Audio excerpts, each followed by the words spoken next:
और अब हम आज बिहार के मुख्यमंत्री, बिहार के शिक्षा मंत्री और बिहार के शिक्षा मंत्रालय को खबरदार करती खबर दिखाने जा रहे हैं, जहां सुशासन के दावे वाले स्कूल खंडहर बन गए। छात्राएं अपनी जान जोखिम में डालकर पढ़ने पहुंचती हैं, जहां की प्रिंसिपल 10 साल से चिट्ठी लिखकर थक चुकी हैं कि काश सरकार सुन ले, और आज तक भी लगातार जगा रहा है, लेकिन मानो कहीं कोई किसी को परवाह नहीं है। सुशासन का सीमेंट झड़ चुका है, कुनीतियों का सरिया झांकने लगा है। इमारत बताती है कि अब ये खंडहर हो चुका है। लेकिन काश सुशासन बाबू के बिहार में बापू की ही सुन ली जाती, जिनकी कही बात स्कूल की जर्जर होती दीवार पर झड़ती दिखती है। पढ़ने में आता है कि पृथ्वी सभी मनुष्यों की जरूरत पूरी करने के लिए पर्याप्त संसाधन प्रदान करती है, लेकिन लालच पूरा करने के लिए नहीं। और काश पर्याप्त संसाधन ही नीतीश कुमार का शिक्षा मंत्रालय सहरसा के सरकारी कन्या स्कूल को दे पाता, जहां क्लास के बाहर से लेकर भीतर तक हालत ये कि कब छत गिर जाए कब दीवार, पता नहीं।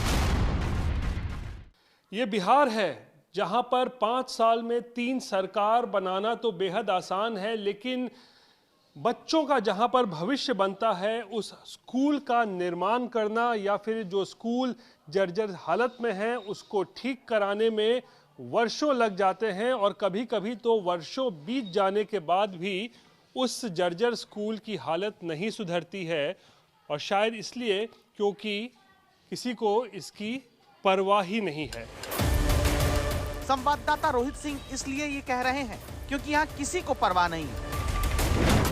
क्यों नहीं है? क्योंकि अगस्त 2023 में भी आज तक ने दस्तक देते हुए इसी स्कूल से रिपोर्ट दिखाई। सोचा सरकार अपने आंख कान खोलेगी, लेकिन अफसोस जिन नीतीश कुमार को हर दल गठबंधन के साथ सरकार बनाना आता है, वहां 22 महीने बाद भी स्कूल की खंडहर होती इमारत सुधारना सरकार नहीं जानती। प्रशासन को कितनी बार पत्र लिखा है कि ये स्कूल की हालत ऐसी जर्जर है? कितनी बार? 10-15 बार। 15 बार लिख के दिए? जी जी। उसके बावजूद कुछ नहीं हुआ? नहीं हुआ। बच्चे सब बहुत परेशान रहती है, बच्चा सब डर से स्कूल नहीं आती है, बोलती है जो बहुत ऊपर से गिरते रहता है मैडम, कैसे बैठेंगे, डरी रहती है, सांभी रहती है। अगर कोई बड़ा टुकड़ा गिरेगा तो इसमें तो किसी की जान भी जा सकती है। हम लोग तो खैर बैठे रहते हैं, चलो भाई हम लोग को तो ड्यूटी है, लेकिन बच्चा लोग के सिर पर गिरता है तो गार्जियन सब भी बोलते हैं, जो क्या कहते हैं, बच्चा सबको कुछ होगा तो मैडम आप रिस्क लीजिएगा। खुद 10 साल से यहाँ पर प्रिंसिपल हैं और 10 साल में बताती हैं कि 15 बार इन्होंने पत्र लिखा है जिला प्रशासन को, जो शिक्षा पदाधिकारी हैं, लेकिन इसके बावजूद भी कोई सुनने वाला नहीं है। और ये हालत से 10 साल से नहीं है, कई वर्षों से ये हालत है, क्योंकि एक 70 साल पुराना स्कूल का भवन है, तो जाहिर सी बात है 70 साल में बहुत कुछ जो है इस स्कूल की हालत जो है बिल्कुल जर्जर हो चुकी है। लेकिन इसके बावजूद भी यहाँ पर लड़कियाँ पढ़ने के लिए आती हैं, मजबूर हैं। बारिश के सीजन में हमें और डर लगता है, क्योंकि कभी कभी ये टूट के भी गिर जाता है, और बहुत बच्चों के ऊपर गिर भी चुका है, उन्हें बहुत चोट भी आई है, वो हॉस्पिटल भी जा चुके हैं, और बहुत डर भी सा लगता है हमें।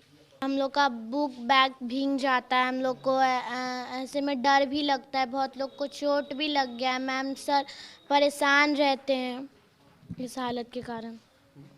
माता पिता भी कहते हैं कि स्कूल जाओ मत जाओ, इस तरीके से डर लगता है उनको भी? क्या कहते हैं जाओ, डर लगता है तो जाना तो पड़ेगा ही ना, पढ़ना तो है ना, तो जाओ। अब तो चुनाव ही आने वाला है, क्या अभी बिहार सरकार इस स्कूल की हालत पर आंख मूंदे बैठी रहेगी और छात्राओं को अपनी जान जोखिम में डालकर यहाँ पढ़ने आना होगा? आज तक खबरदार करता है, बिहार सरकार तुरंत जर्जर हो चुके स्कूलों की इमारत को सुधारे।